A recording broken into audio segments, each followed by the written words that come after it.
This is the Honda Beat D110. Provides better acceleration with a record of 12.6 seconds. For a distance of 0 to 200 meters, is still one of the most favorite motorbikes and the most crowded in Indonesia.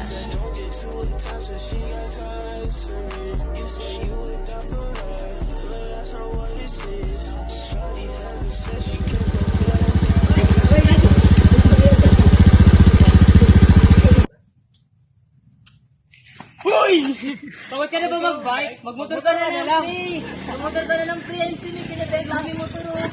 Mura lang yun, pre. Hindi ka pa mapapagod dyan. Iwas pawis pa. Bakit mas maganda magmotor? Kasi sa motor, pre, hindi ka mabilis mapapagod sa pagbabay.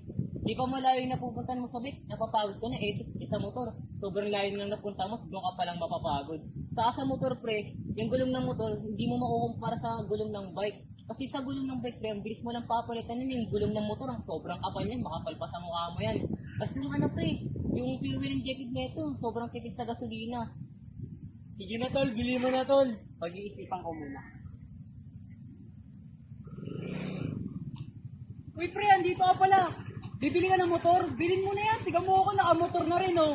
Layo na napupunta ko. Bumili ka na ng motor, pre. Okay. Ito, pre, susi, pre.